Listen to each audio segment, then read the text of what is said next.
আপনি এক সপ্তাহ টাইম দিয়ে দিবেন, সব দিয়ে মিটিং করেন স্যার। যে এক সপ্তাহের মধ্যে তোমাদের এক সপ্তাহ পর্যন্ত টাইম দিলাম, একটা খবর যদি আসে যে এই জায়গা থেকে টাকা নিয়ে তুমি এই জায়গাটা ঠিকঠাক করে দিয়ে আমার কাছে দিয়েছো, একটা প্রমাণিত হলে সাথে সাথে তুমি সাসপেন্ড। স্যার ইনশাআল্লাহ স্যার।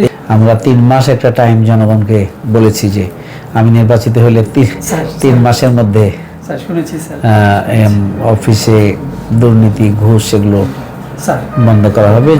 মূলত লক্ষ্য হচ্ছে জনগণের ভোগান্তি দূর করা, সার্ভিসটাকে নিশ্চিত করা। আপনার স্টাফ আছে না স্যার? কতজন স্টাফ? স্যার আমার স্যার টোটাল 4 জন আমার ভিআইপি আছে স্যার, 3 জন আপনি এক সপ্তাহ টাইম দিয়ে দিবেন, সব দিয়ে মিটিং করেন স্যার যে এক সপ্তাহের মধ্যে তোমাদের এক সপ্তাহ পর্যন্ত টাইম দিলাম, একটা খবর যদি আসে যে এই জায়গা থেকে টাকা নিয়ে তুমি এই জায়গাটা ঠিকঠাক করে দিয়ে আমার কাছে দিয়েছো, একটা প্রমাণিত হলে সাথে সাথে তুমি সাসপেন্ড। স্যার ইনশাআল্লাহ স্যার। এই ব্যবস্থা নেন, আগে এক সপ্তাহ সময় দেন স্যার। ঠিক আছে? তারপর দৌড়াদৌড়ি শুরু হবে, হবে না কেন? আপনি যদি টাইট থাকেন তাহলে আপনার অধস্তনরা বাধ্য টাইট থাকতে, আর যারা অপরাধ করবে তাদের অপরাধের জন্য প্রথম দফা মোটিভেশন দিবেন, প্রথম দফা দৃষ্টি আকর্ষণ করবেন, দ্বিতীয় দফা আপনি ব্যবস্থা নেবেন, ব্যবস্থা নিয়ে উপরে পাঠিয়ে দিবেন। যে তথ্যটা না হলেও চলে কিন্তু সিরিয়াস হচ্ছি আমরা, সেটা যেন না হয়। সিরিয়াসের কারণ হচ্ছে আবার আর একটা, যে এখান থেকে কিছু ইনকাম করা।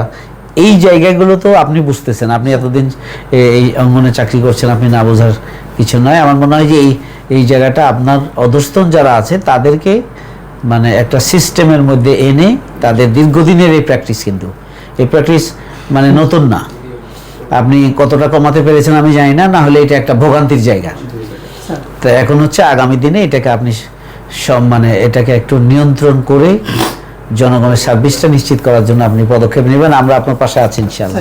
এখানে যারা এখন মানে এগুলো ফর্ম পূরণ করে দিচ্ছে তারা কত টাকা নেবে? আমার মনে হয় এটা আপনি পারেন হচ্ছে এদেরকে বলেন যে তোমরা একটা সমিতি করো, যেটা তো আপনার সাথে রিলেটেড বিজনেস, তাদের ডাকলেন যে তোমরা এই টাকার বেশি নিতে পারবে না, ঠিক আছে? দরকার হলে তাদের সাথে কথা বলেন, তোমাদের খরচ কত, অফিস খরচ কত, সব মিলিয়ে সারাদিনে হয় কত। যদি তাদের সাথে বসতে পারেন, যদি আপনি একটা তাদেরকে মোটিভেশন দেন যে এটার বাইরে নিবা না, আমার কাছে যেন অভিযোগ না আসে, ঠিক আছে? এটা আপনি করতে পারেন। এটার জন্য একদম মানে সরকারি আইনের কোনো দরকার না, এটা আপনারা আলাপ আলোচনা করে মানে একটা চুক্তিবদ্ধ হতে পারেন। তারা যদি পায় তা তোমাদের বিরুদ্ধে ব্যবস্থা নেন।